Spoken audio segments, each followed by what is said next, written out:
جو اپنی بارگاہ سے لوٹایا نہیں جاتا. مرادیں پوری ہوتی ہیں تو علی مجھ سے یہ اونٹ خرید لو, بڑی مہربانی ہوگی. علی المرتضیٰ نے کہا کہ بھائی میرے پاس ابھی پیسے کوئی نہیں. کہتے نہیں مجھے آپ پر اعتماد ہے, میں آپ سے لے لوں گا, آپ مجھ سے یہ اونٹ لے لو. علی المرتضیٰ نے کہا کتنے میں دے رہے ہو؟ کہا جی 100 دینار میں دے رہا ہوں. کہا جی 100 دینار میں دے رہے ہو؟ کہا میں آپ سے پیسے لے لوں گا بعد میں, کوئی مسئلہ نہیں, ابھی مجھے مارکیٹ میں کچھ کام ہے, میں جا رہا ہوں, یہ آپ نکیل پکڑ لیں. رسی علی المرتضیٰ کو پکڑائی. اب علی المرتضیٰ سوچ رہے کہ بیوی نے بھیجا تھا مجھے 6 دینار دے کر سامان لینے کے لیے, سامان لینے چلا تھا, مقروض کو قرضہ دے دیا, اب الٹا میں خود مقروض ہو چکا ہوں, 100 دینار کا اونٹ خرید چکا ہوں. اب کہتے ہیں اسی سوچ و بچار کے عالم میں چل رہے ہیں, اتنے میں سامنے سے ایک شخص آیا کہ علی اونٹ تو بڑا زبردست ہے, بیچ رہے ہو؟ کہا ہاں بیچ رہا ہوں. کہا کتنے میں بیچ رہے ہو؟ کہا تم بتاؤ کتنے میں خریدو گے؟ تو اس شخص نے اونٹ کو دیکھا, آگے پیچھے چل کے دیکھا, اونٹ کے اوپر سوار ہوا, چلا کے دیکھا, سب کچھ کیا. کہا علی 160 دینار سے زیادہ نہیں دوں گا, 160 دینار دوں گا بس, اس سے زیادہ نہیں. علی المرتضیٰ نے فرمایا کہ ٹھیک ہے دے دو.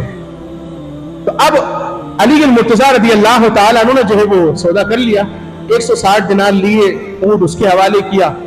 اب علی المرتضیٰ سوچ رہے ہیں کہ سب سے پہلے تو وہ بندہ مل جائے جس نے اونٹ بیچا ہے مجھے, تاکہ اس کا 100 دینار کا قرضہ تو اتار دوں. فرمایا اب اسی کیفیت میں جا رہے تھے, سامنے سے بندہ دوبارہ نظر آ گیا, کیونکہ مارکیٹ میں سامان وغیرہ کوئی لے رہا تھا. علی المرتضیٰ رضی اللہ تعالیٰ عنہ نے وہ 100 دینار دے بھائی اپنے پیسے وصول کرو اور ہمارا قرضہ برابر ہو گیا. اب یہ کہہ کر چھوڑ دیا, گئے اور پرچی جیب سے نکالی کہ سیدہ فاطمہ نے 6 دینار کا سامان لکھ کے دیا تھا. فرمایا گئے 6 دینار کا جو ہے سامان خریدا, سامان خریدنے کے بعد گھر پہنچ گئے. اب گھر پہنچے اور گھر پہنچنے کے بعد جو ہے وہ سیدہ فاطمہ کو سامان دیا اور ساتھ میں جو 54 دینار جو بچ گئے وہ بھی دیے.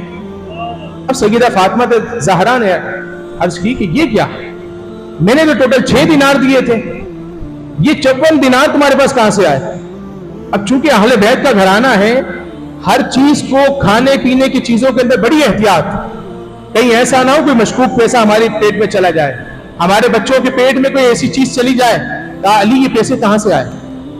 علی المرتضیٰ رضی اللہ تعالی عنہ نے کہا کہ فاطمہ پریشانی نہیں, پوچھا کرو, آپ پوچھتی ہو خوشی ہوتی ہے کیونکہ میری فکر کرتی ہو آپ. اب علی المرتضیٰ رضی اللہ تعالی عنہ نے پوری مارکیٹ کا پورا قصہ سنایا, یہ ہوا یہ ہوا یہ ہوا یہ ہوا.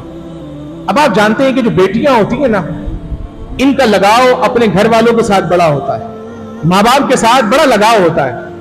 اب سیدہ فاطمہ نے جب سنا کہ اس طرح ہوا اور یوں ایسی برکتیں ملی, اور 6 دینار لے کے گئے تھے, 160 کی جو ہے وہ وہاں پر فروخت بھی کیا اور برکتیں بھی ملی, سامان بھی آ گیا, ساتھ میں 54 دینار بھی مل گئے. تو کہا جی اب اتنی سب کچھ ہوا ہے. تو علی المرتضیٰ سے عرض کرتی ہیں کہ کیونکہ اب سیدہ فاطمہ کا اگر کوئی رشتہ دار ہے تو وہ کون ہے؟ حضور سید عالم صلی اللہ علیہ وسلم.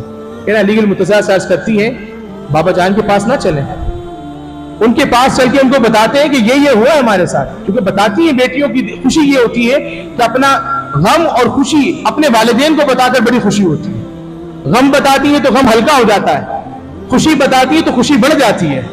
فرمایا چلو. علی المرتضیٰ ویسے ہی بہانے ہوتے ہیں کہ حضور کی بارگاہ میں جائیں تو کیسے جائیں. اب الغر یہ دونوں جو ہے حضور علیہ السلام کی بارگاہ میں جب جانے لگے تو دیکھا کہ حضور مسجد نبوی میں سیدہ فاطمہ نے کہا ٹھیک ہے علی کہ آپ جائیے, آپ جا کے بتائیے.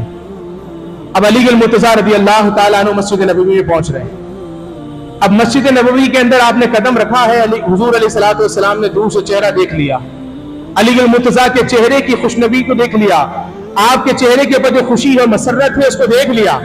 اب دیکھنے کے بعد علی المرتضیٰ رضی اللہ تعالیٰ جب قریب آئے تو اب علی المرتضیٰ کچھ بولتے, حضور نے فرمایا علی بتاؤ میری بیٹی کے 6 دینار کی برکتیں کیسی ہیں؟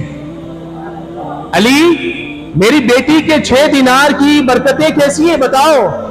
اور اب حضور سید عالم صلی اللہ علیہ وسلم نے فرمایا تو علی المرتضیٰ اور خوش ہو گئے. یہاں تو حضور علیہ السلام کو بتانے کی نوبت ہی نہیں آئی, حضور نے خود ہی بتا دیا. الغرض حضور سید عالم صلی اللہ علیہ وسلم نے مزید فرمایا علی جانتے ہو جب تم مارکیٹ گئے وہ اونٹ لے کر آیا بندہ اور ایک اونٹ کا خریدار بھی آ گیا ہے, یہ کون لوگ تھے؟ کہا نہیں مجھے نہیں پتا یا رسول اللہ کون لوگ تھے, اجنبی شخص تھا, وہ آیا اس نے ایک اونٹ بیچ کے گیا, دوسرا اونٹ خرید کے چلا گیا. فرمایا جو اونٹ بیچنے کے لیے تمہارے پاس آیا تھا وہ کوئی اور نہیں اللہ کے مقبول فرشتوں کے اندر حضرت میکائیل علیہ السلام تھے جن کو اللہ رب الجلال نے بھیجا تھا. اور فرمایا جو اونٹ تم سے لے کر گیا وہ کوئی اور نہیں، اللہ کے مقبول فرشتوں کے اندر فرشتوں کے سردار جبریل امین تھے جو تم سے اونٹ خرید کر لے کے گئے۔ فرمایا کہ میری بیٹی نے اتنی محنت کی اپنے شوہر کا ہاتھ بٹانے کے لیے، دل سے جو محنت کی تھی، فرمایا اللہ کی بارگاہ میں ایسی مقبول ہوئی کہ ان 6 دینار کی برکتوں سے اللہ رب الجلال نے تمہیں یہ برکتیں اور عظمتیں عطا فرمائے۔